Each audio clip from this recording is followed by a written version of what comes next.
तो find the sum of the n terms of the series का 5 वाला question कर लिए थे। अब डेसिमल में अगर चीजें रिपीट हो जाए, डिजिट्स रिपीट हो जाए, तो इसको कैसे करेंगे हम देखते हैं। तो हमको जो है वो सम निकालना है। ठीक है, सेकंड क्वेश्चन उसका हमको सम निकालना है। ठीक है, किसका सम निकालना है हमको, बोलो। 0.6 plus 0.66 plus 0.666 up to n terms, up to n terms. ठीक हो गया। अब यहां ध्यान सबका। अब अगर इस टाइप का क्वेश्चन आए तो कैसे करना, देखो यहां पर भी पहला स्टेप पूरा सेम। रिपीटेड नंबर को बाहर निकालो। तो रिपीटेड नंबर 6 है ना, 6, तो 6 को आप बाहर निकालो। तो first step as it is same. अगर 6 को बाहर निकाले तो क्या आएगा, बोलो।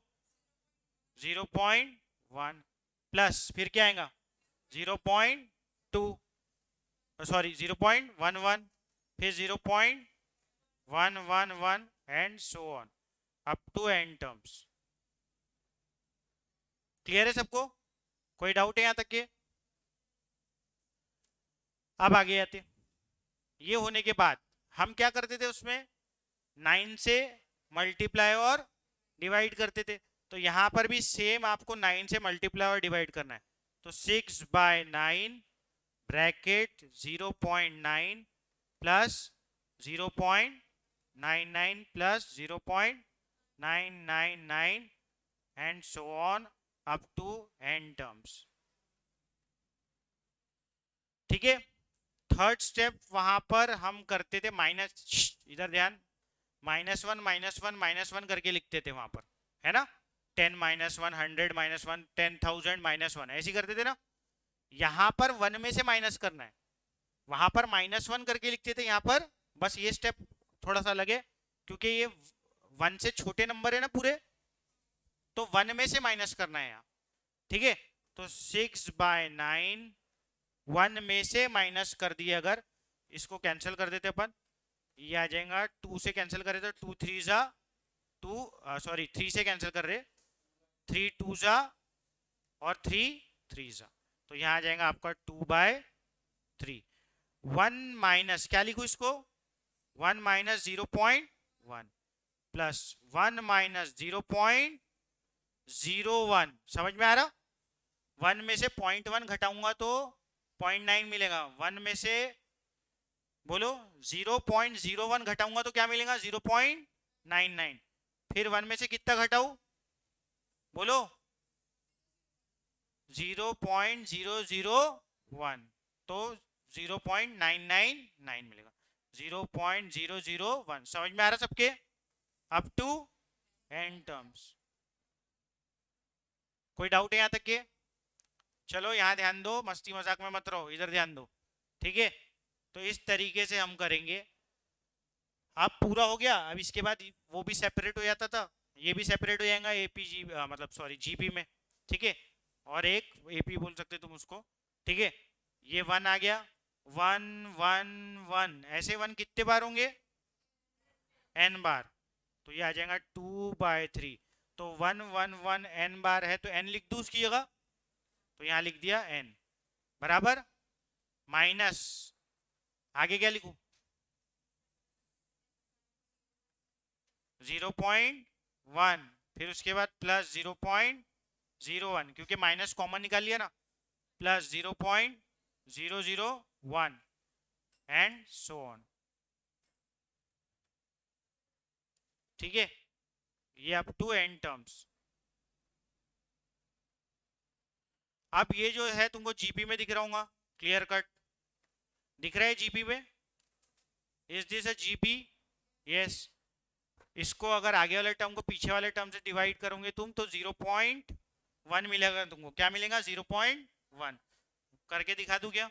देखो 0.01 को डिवाइड करो 0.1 से, तो अगर 100 से ऊपर मल्टीप्लाई करे, 100 से ऊपर मल्टीप्लाई करे तो ये 1 आ जाएगा, और 100 से नीचे मल्टीप्लाई करे तो 10 आ जाएगा। और 1 डिवाइडेड बाई 10 होता है 0.1, वन। तो 0.1 बोलो या 1/, क्या लेट आती रहती तुम, 11-20 को आ रही, लास्ट टाइम अलाउ कर रहा हूँ।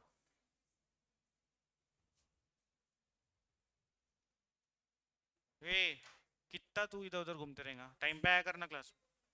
हाँ, अभी भी पता है क्या, और अब लगा दे ऊपर से, वो फिर और खटखटाएंगे, पता है कि लोग और खटखटाएंगे। 2/3, इधर ध्यान, 2/3 इधर ध्यान। ठीक है, ये एन आ गया आपका, ये आपकी जीपी है अप टू एन टर्म्स, और इसका आर कितना है 0.1, अभी निकाल के बताया था, और फर्स्ट टर्म भी कितना है 0.1। तो इसको सॉल्व कर लो। फॉर्मूला क्या है अपना, a into are raised power n minus one, या 1 minus are raised power N लगाओ, क्योंकि आर की वैल्यू 1 से छोटी है।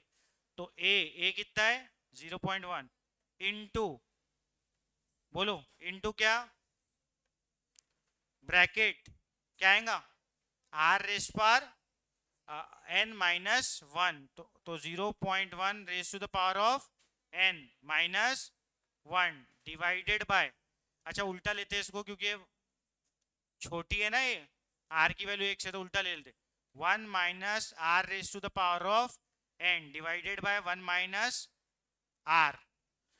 तो ये अपना फॉर्मूला लग गया पूरा पूरा। ठीक है, ये हमने फॉर्मूला लगा दिए। देखो यहाँ पर फॉर्मूला लगाया हूँ, ये जो जीपी है इसमें फॉर्मूला लगाया हूँ, इसकी आर की वैल्यू है 0.1, ए की वैल्यू है 0.1, तो फॉर्मूला क्या होता, a into bracket 1 minus r raise to the power of n divided by 1 minus r, वो फॉर्मूला लगाया, बाकी एज इट इज है। ठीक है, तो ये आ जाएगा 2/3 n minus 0.1 into 1 minus 0.1 raise to the power of n divided by 0.9, 1 minus 0.1 क्या होगा 0.9 होगा ना।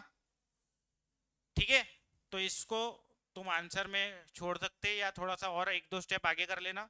ठीक है, तो आंसर आ जाएगा तुम्हारा। कोई डाउट है तो पूछ लो यहाँ तक।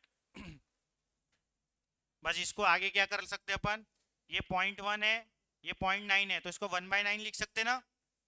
अब एलसीएम वगैरह लेना है, क्वेश्चन सॉल्व हो गया।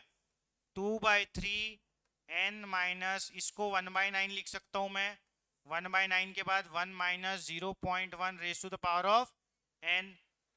ठीक है, इसके बाद एलसीएम अगर लिए तो क्या हो जाएगा बोलो, ये 9 हो जाएगा ना, 2/3 ब्रैकेट, ये 9n हो जाएगा, बराबर है, बोलो। तो ये 9n माइनस, बोलो -1 प्लस माइनस माइनस प्लस हो जाएगा ना। ठीक है, कितना plus, 0.1 raise to the power of n whole divided by 9, 9 3 जा 27 हो जाएगा, 9 3 जा कितना हो जाएगा 27। तो फाइनल आंसर तुम लिख सकते 2/27 9n minus 1 plus 0.1 raise to the power of n। Clear हो गया, कोई डाउट किसी को, तो ये आंसर हो जाएगा, लिख लो बोला अच्छे से, और कोई भी स्टेप में डाउट होगा तो पूछ लो जो कल आए थे। ठीक है, कल का ही पूरा कंटिन्यू हुआ हो, जो कल करे थे उसी का आगे का पार्ट है वो, जिसको कल वो आ गया उसको ये भी समझ जाएगा। नेक्स्ट क्वेश्चन कर लो जल्दी फटाफट, लिख लिए सबने, लिख लिए क्या, लिखो जल्दी। हाँ,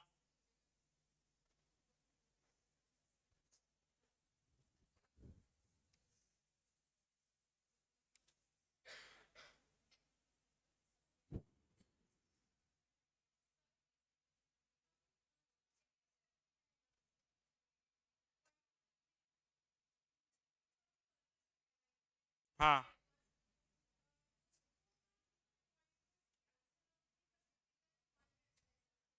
कौन से 0.1 से कैंसिल,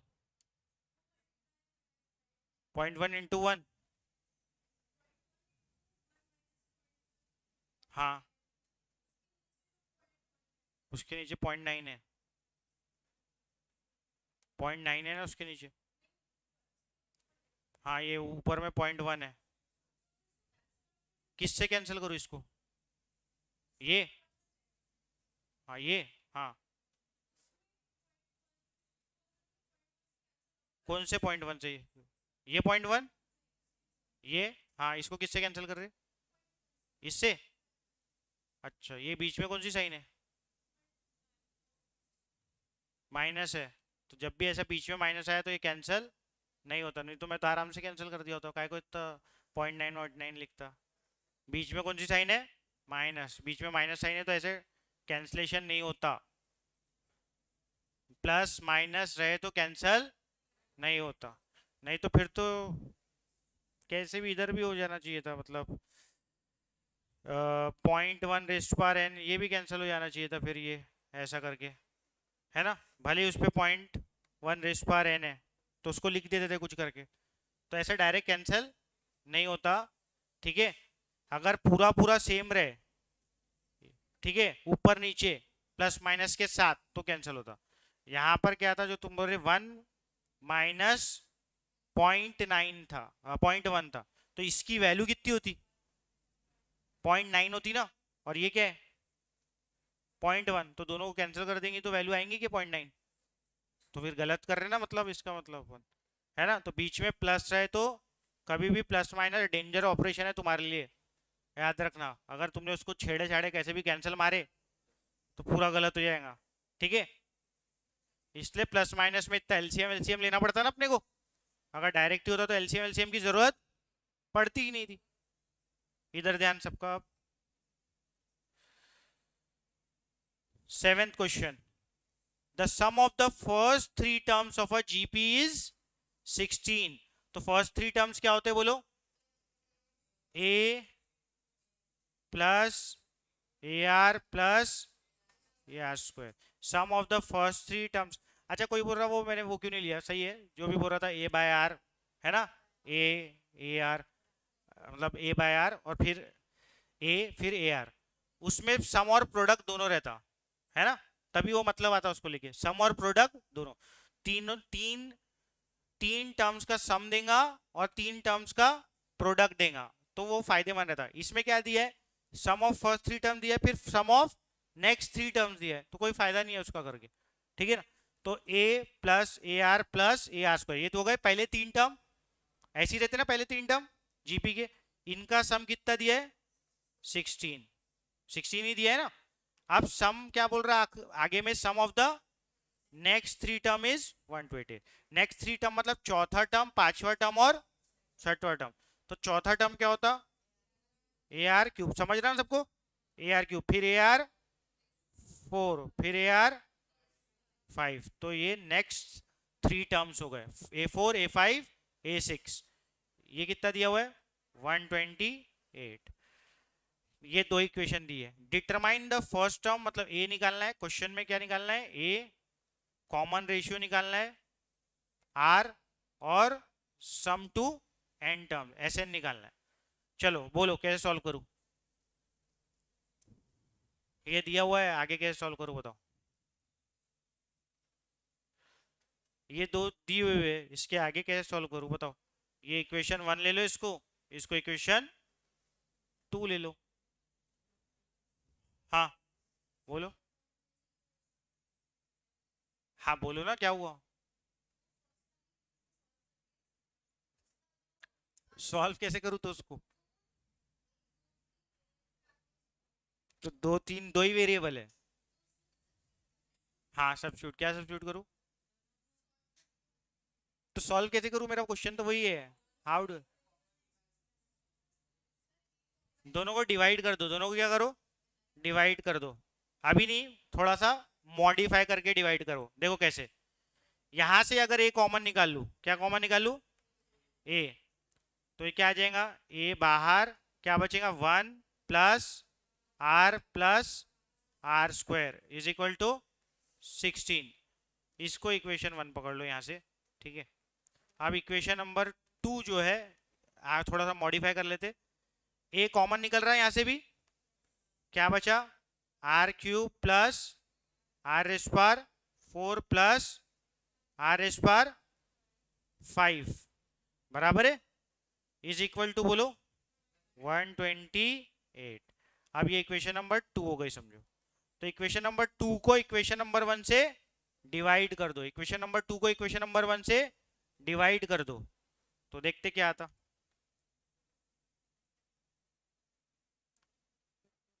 तो इक्वेशन नंबर 2 है अपनी a r cube plus r raise to the power of 4 plus r raise to the power of 5, ठीक है। और इक्वेशन नंबर 1 क्या है, ए ब्रैकेट बोलो ना 1 plus r square divided by 16। Is it clear. अब ए तो कैंसिल हो गया, बराबर है, और 16 1 जा 16 कितने से जा रहे हैं, 8 जा, बराबर है ना।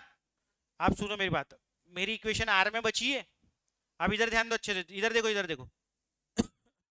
अगर आर क्यूब को बाहर निकालू, किसको बाहर निकालू, ऊपर से आर क्यूब को बाहर अगर निकाल लू तो क्या बचेगा देखते।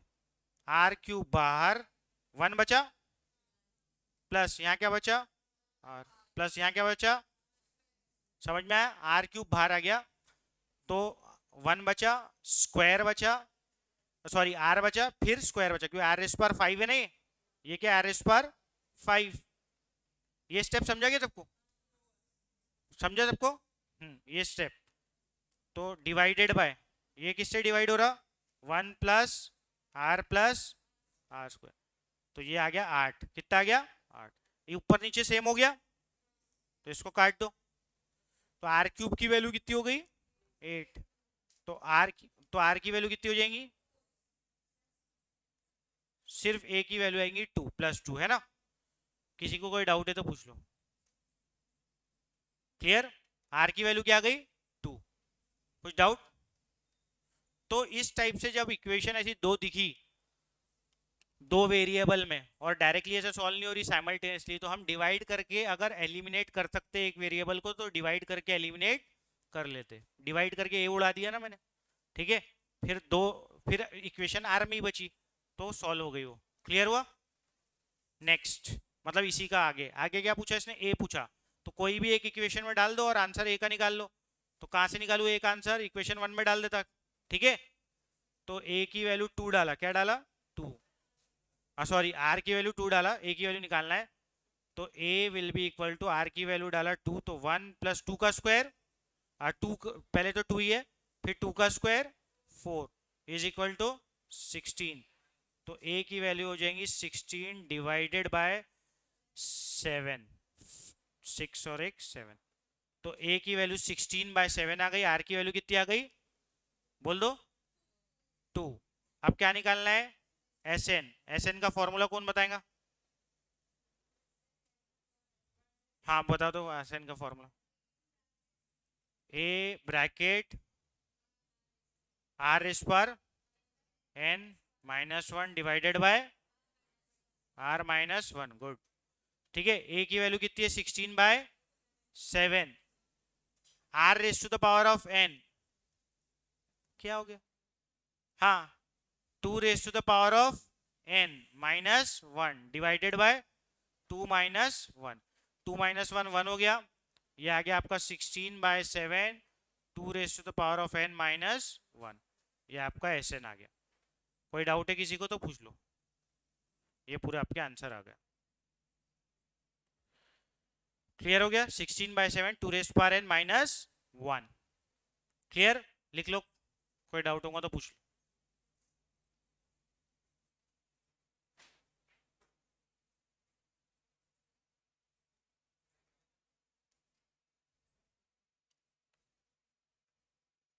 हाँ ये लिख लीजिए, लिख लिए, ये हो गया सबका, आगे है, ठीक है।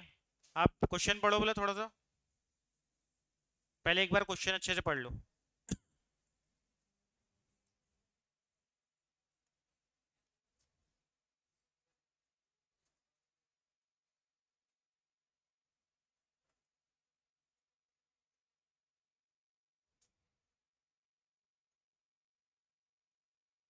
क्या बोल रहा है क्वेश्चन में, find the number of ancestors, that is parents, grandparents, great grandparents and so on, ठीक है, that a person has during the 10 generation preceding his own. ठीक है, तो एक बंदा है, उसके कितने माँ बाप रहते? अरे कितने रहते? दो रहते ना, फादर मदर, कितने हो गए? दो हो गए ना, दो हो गए बराबर. अब जब ये जनरेशन के भी ऊपर जाएगा वो, तो उसके ग्रैंड पेरेंट्स कितने होते? चार, है ना. ये मतलब है कि दादा दादी नाना नानी, है ना, मैटरनल पैटर्नल, कितने हो जाते? चार. ठीक है, तो समझो यहाँ पर आ गया ग्रैंड फादर, ठीक है, ग्रैंड मदर, फिर यहाँ पर भी ग्रैंड फादर, ग्रैंड मदर. ठीक है, कितने हो गए? चार. अब अगर उसके भी ऊपर गया तो कितने हो जाएंगे? आठ, बराबर है. ग्रेट ग्रैंड फादर और मदर मिला के कितने हो जाते? एट हो जाते. समझ में आया ना? समझ रहे हैं सबको? आठ आएंगे ना. जब दो के चार हुए तो चार के कितने बनेंगे? आठ बनेंगे ना. कैसे? इनके एक एक के दो दो माँ बाप रहेंगे हर एक के. ठीक है, तो जो इसलिए पूछा था कितने रहते. ग्रैंड फादर के कितने माँ बाप? दो. मदर के दो, दो, दो, ऐसा मिला के कितने हो जाएंगे टोटल? आठ. ऐसा करते करते आगे आगे जाएंगे, है ना. आठ के बाद कितना होगा? 16 एंड सो ऑन. तो ये जीपी है. तो कहां तक के आना है जीपी में? दो, चार, आठ एंड सो ऑन, आखिरी तक ही आना है. आ, अरे सॉरी सॉरी, दो चार, उसके बाद आठ, ठीक है, एंड सो ऑन. कहां तक ही आना है अपने को? लास्ट टर्म कौन सा? 10 टर्म. ठीक है, आखिरी टर्म कौन सा रहेगा अपना? 10th term. ठीक है ना, क्योंकि 10 जनरेशन तक ही आना है, तो 10 टर्म तक आना है. तो उसने बोला टोटल कितने एंसेस्टर्स होंगे, टोटल कितने एंसेस्टर्स होंगे. तो सबको क्या करना पड़ेगा? ऐड. सबको क्या करना पड़ेगा? ऐड. तो यहाँ ए की वैल्यू कितनी है? 2. आर की वैल्यू कितनी है? आर की वैल्यू भी 2 है, ए की वैल्यू भी 2 है. और एन की कहां तक के सम लेना है? 10 तक. तो एस एन का फॉर्मूला लगाएंगे एस टेन का. तो एस टेन कितना हो जाएगा? बोलो ना. 2 a bracket r raise to the power of 10, n मतलब 10 है यहाँ, माइनस 1 डिवाइडेड बाय 2 माइनस 1. तो कितना आ गया? 2 इंटू 2 रेस पावर 10 माइनस 1. अब इधर ध्यान दो, 2 रेस पावर 10 1024 होता ना, 1024 माइनस 1 डिवाइडेड बाय 1. तो ये हो जाएगा 2 इंटू 1024 1023 हो गया. तो ये आ गया, बोलो कितना आ गया? 2046. तो इतने उसके एंसेस्टर्स होंगे 2046, 2046 एंसेस्टर्स होंगे 10वें तक के. तुम्हारे भी उतने होंगे क्या? तुम्हारे भी उतने होंगे ना, सेम, सबके सेम रहेंगे, सबके लिए निकल गया हो. ठीक है, क्लियर हो गया? हो गया यहां तक के? अब नेक्स्ट ये लिख लो एक बार, और कुछ डाउट होगा तो पूछ लो, किसी को डाउट होगा. ये क्वेश्चन हो गया, चुपचाप रहे, अभी आज खत्म करना है. ठीक है, आगे जाओ नेक्स्ट क्वेश्चन के लिए. दो तीन ही क्वेश्चन बचे हैं, फटाफट हो जाएंगे. इधर ध्यान दो, छोटे छोटे लास्ट के दो तीन. तो इधर ध्यान. A person writes a letter, writes a letter, writers नहीं हो, राइट्स अ लेटर होगा. ठीक है, स्पेलिंग मिस्टेक है उसमें. A person writes a letter to 4 friends. इधर ध्यान सबका. एक बंदा है, 4 लोगों को वो खत लिख रहा है. ठीक है, लेटर लिख रहा है. 4 लोग, कितने लोगों को लिख रहा? 1 2 3 और 4. ठीक है, तो 4 लोगों को गए लेटर, बराबर. इधर ध्यान. अब वो ही asks each one of them to copy the letter and mail it to 4 different persons with the instruction that they move the chain similarly assume the chain is not broken, वो बाद में देखेंगे।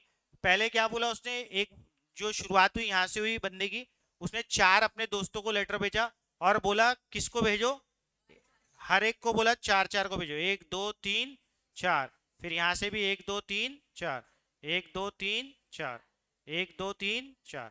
तो अब ये आगे जो बना वो कितना बना, 16, बराबर है। हर एक 4 4 को भेज रहा ना, फिर ये जो 16 रहेंगे वो किसको किसको भेजेंगे, और 4 4 को। तो इससे मतलब चल रहा अपना 4 पहला टर्म क्या है, 4 दूसरा टर्म क्या है 16, फिर कितना आएगा, कितना आएगा 64 एंड सो ऑन। कहां तक के भेजना है, 8 टर्म तक के, 8 टर्म तक के। कहां तक के भेजना है, 8 टर्म तक के, 8वें दोस्तों तक के, 8वें सेट तक के भेजना है, बराबर। अब इधर ध्यान दो, assume that a chain is not broken and it's cost 50 पैसा to mail one letter, एक लेटर भेजने के लिए 50 पैसा लगता है। तो बोल रहा find the amount spend on the postage when the 8 set of letter is mailed, मतलब टोटल पोस्टेज का कितना खर्चा आएगा शुरुआत से लेके आखिरी तक के, ये पूछा। एक लेटर को कितने पैसे लग रहे, 50 पैसे, तो 4 लेटर को कितने रुपए लगेंगे, 2 रुपए, समझ रहा है ना आपको, 2 रुपए। इसको कितने लगेंगे 8, इसको कितने लगेंगे 32 एंड सो ऑन। ये भी कहां तक के आएगा, 8 टर्म तक के आएगा, समझ में आया। तो हमको एक्चुअल में सम किसका निकालना है, नीचे वाले का, हाँ 8 सेट का। अच्छा देखने तो पढ़ना, find amount spend on the postage when the 8 set of letter is mailed. ठीक है, 8 का नहीं, टोटल निकालने बोला, टोटल 8 अमाउंट निकालो, जब शुरुआत से लेके मतलब आखिरी तक, जब 8वां पूरा सेट जा रहा है वहां तक का अमाउंट निकालो बोला। अगर 8 सेट का पूछा होता तो 8वां टर्म निकाल लेते, उसमें जितने लेटर रहते वो देख लेते अपन, और उसको इन 0.5 से मल्टीप्लाई कर देते, तो भी आंसर आया था, तो वाला आंसर आता जो तुम बोल रहे। ठीक है, तो एक्चुअल में अपने को क्या निकालना है, 2 8 32 8 टर्म तक निकालना है, समझ में आया, क्लियर हुआ क्या। या तो ऊपर वाला अगर निकाल रहे हो तो ऊपर वाले टोटल लेटर्स निकल जाएंगे, पैसे निकालने के लिए उसको 0.5 से मल्टीप्लाई कर देना। हमको पैसे पूछा ना, कितने लेटर्स मेल करना है ये नहीं पूछा, क्या पूछा, कितने पैसे लग रहे, समझ में आया। तो पैसे 4 लेटर के 2 रुपए लग रहे, 16 के 8, 64 के 32, ऐसा करते करते 8 टर्म तक ही निकालना है। तो ये जीपी है ना, तो ये जीपी है, तो इसका फर्स्ट तो एस कहां तक ही आना है, 10 तक के, नहीं सॉरी 8 तक के। तो ये जीपी का ए कितना है 2, ए कितना है 2, और अपना क्या कहते आर कितना है इसका, आर है 4, तो r raise to the power of 8, तो 4 raise to the power of बोलो 8 minus 1 divided by 4 minus 1, clear है सबको। तो ये आ जाएगा 2 डिवाइडेड बाय 3, 4 माइनस 1 कितना होता 3।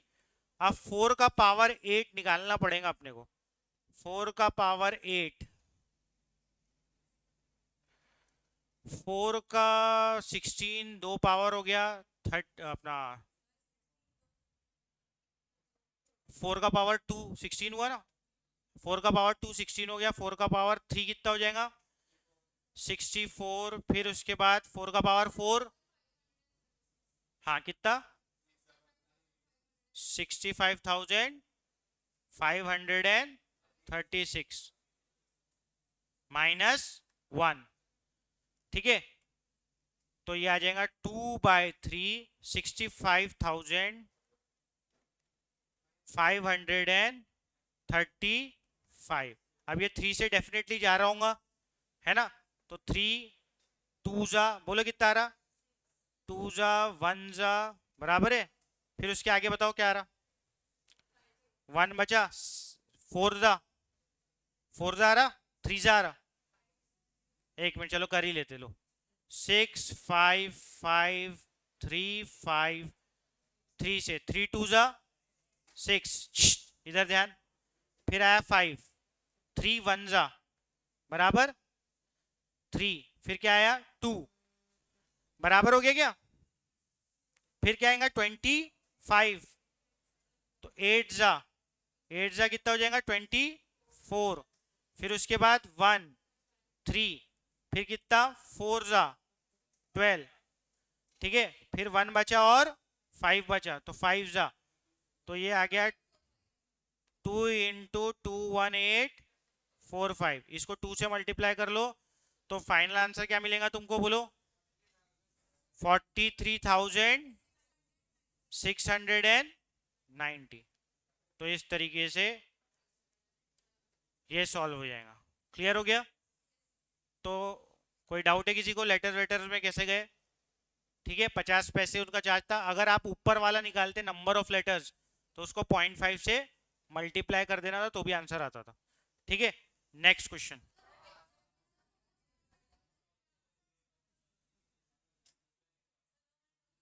ठीक है, ऊपर ले लो, बस थोड़ा सा 10 मिनट रुको, हो जाता मेरा आज। अटेंडेंस दिए थे ना? दिए। चलो जल्दी जल्दी अटेंडेंस भी लिख लो।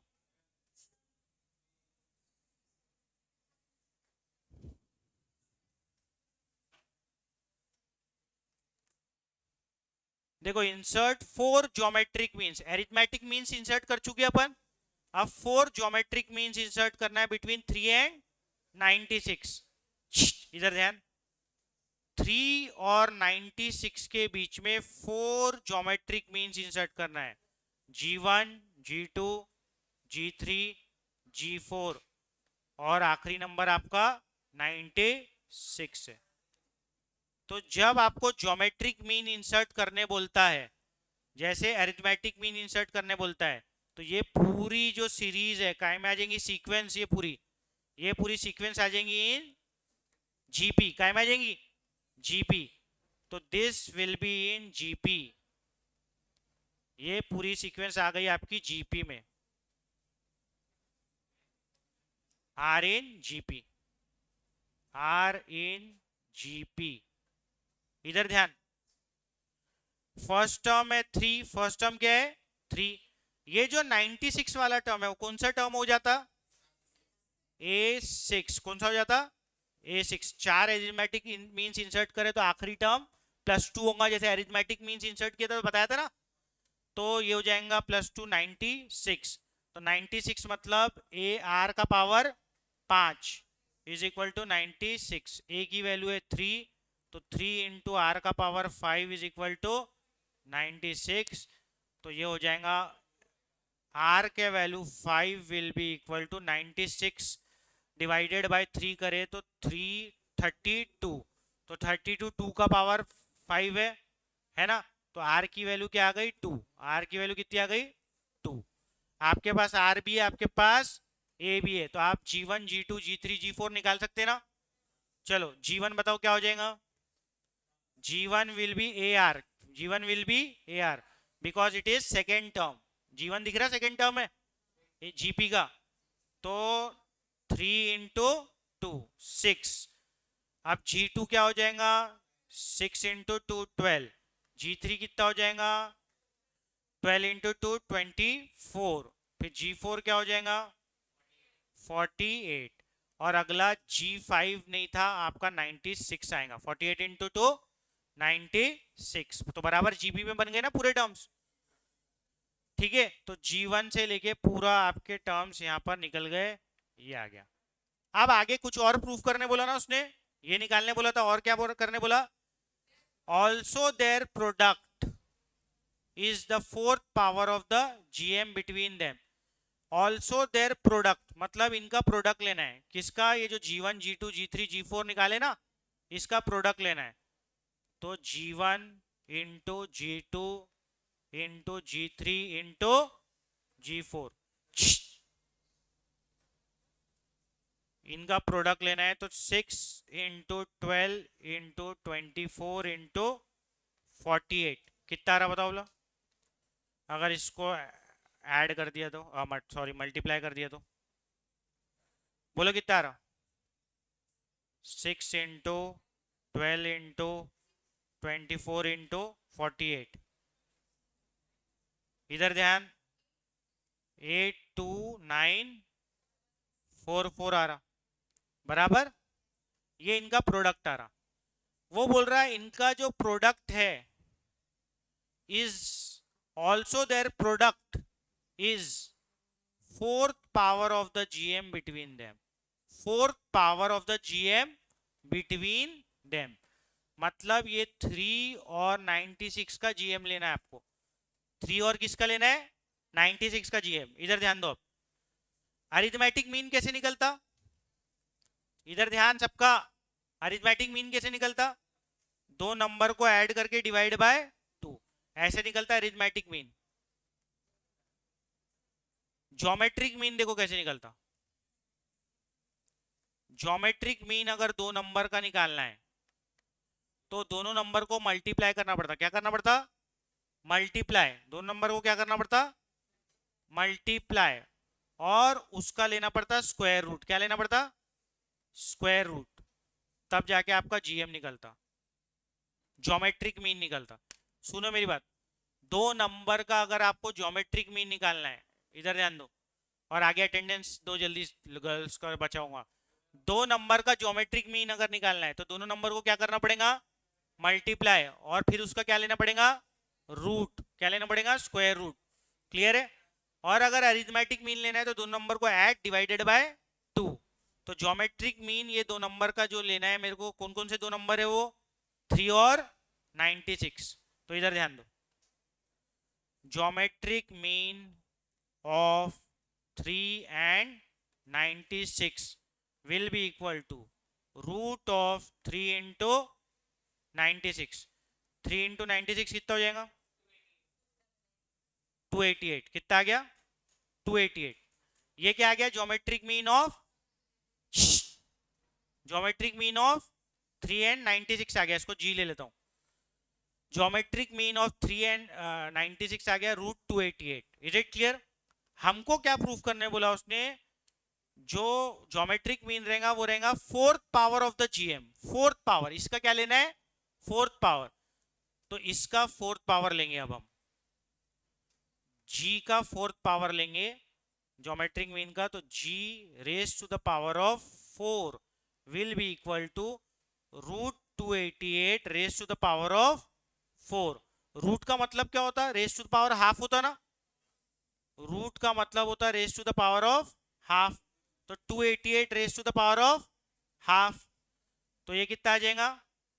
288, बोलो, 288 का स्क्वायर। ये 2 1 जा 2 2 जा, तो 288 स्क्वायर हो गया। तो 288 का स्क्वायर देखो कितना होता? 82944। क्या होता? 82944। तो इसका स्क्वायर भी आ गया 82944, इसलिए प्रूव हो गया। ठीक है, ये 2 हो गया, ये 1 हो गया। अब मैं एक बार फिर से रिपीट कर देता हूं इसको, इधर ध्यान दो। हमको इंसर्ट करना था 4 ज्योमेट्रिक मीन्स बिटवीन 3 and 96। तो जब भी इंसर्ट करना है geometric means, plural form use किया है, ठीक है, तो मतलब वो नंबर्स को बीच में डालना है, और बीच में डालने के बाद ये जो पूरी सीक्वेंस बनेगी वो आ जाएंगी जीपी में। वो काय में आ जाएंगी? जीपी में। तो 3 और 96 के बीच में 4 ज्योमेट्रिक मीन्स इंसर्ट करना था। तो ये 4 ज्योमेट्रिक मीन्स इंसर्ट किया, G1 G2 G3 G4। ये पूरी सीक्वेंस काय में आ जाएंगी? जीपी में, in GP. Arithmetic means insert करना रहता तो पूरी सीक्वेंस काय में आती? एपी में। काय में आती? एपी में। ज्योमेट्रिक मीन्स इंसर्ट करना है तो सीक्वेंस पूरी काय में आती? जीपी में। ए की वैल्यू 3, आखिरी टर्म हमेशा +2 रहेगा। 4 यहाँ पर 4 ज्योमेट्रिक मीन्स है तो +2 आखिरी टर्म्स रहेगा, तो छठवां टर्म है आखिरी टर्म। तो A6 96 है, A6 में A की वैल्यू डाला 3, तो R की वैल्यू निकल गई 2। R की वैल्यू क्या निकल गई? 2। A भी आ गया मेरे पास, R भी आ गया। ये कौन सा टर्म होता है? Second term. तो ये AR हो जाएगा, ये AR स्क्वायर हो जाएगा, ये R क्यूब हो जाएगा, ये R 4 हो जाएगा। बराबर? इससे मेरे पूरे ज्योमेट्रिक मीन्स निकल गए। पहला पार्ट क्वेश्चन का सॉल्व हो गया। दूसरे पार्ट में ये बोला कि इनका प्रोडक्ट लो। किसका प्रोडक्ट लो? ज्योमेट्रिक मीन्स का। तो ज्योमेट्रिक मीन्स का प्रोडक्ट लिया हमने, G1 into G2 into G3 into G4।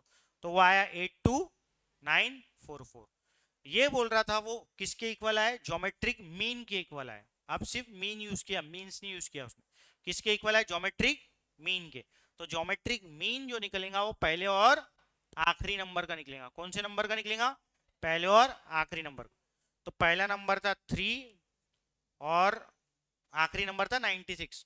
उनका ज्योमेट्रिक मीन ऐसे निकाला, उनका प्रोडक्ट लिया और उसको रूट के अंदर लिया।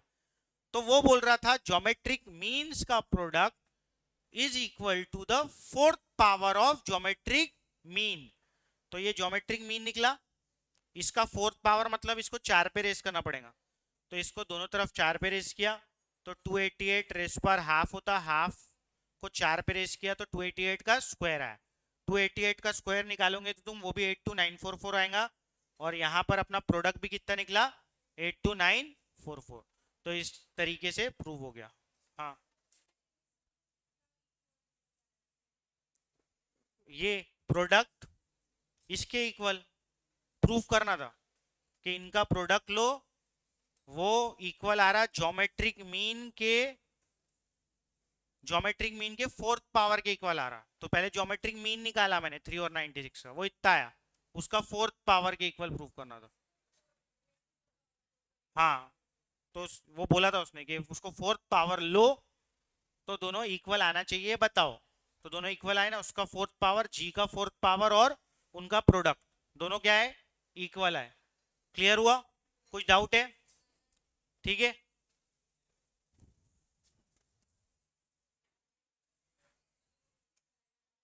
आखिरी के 2 क्वेश्चन कर लेना तो अपना कंप्लीट हो जाता चैप्टर।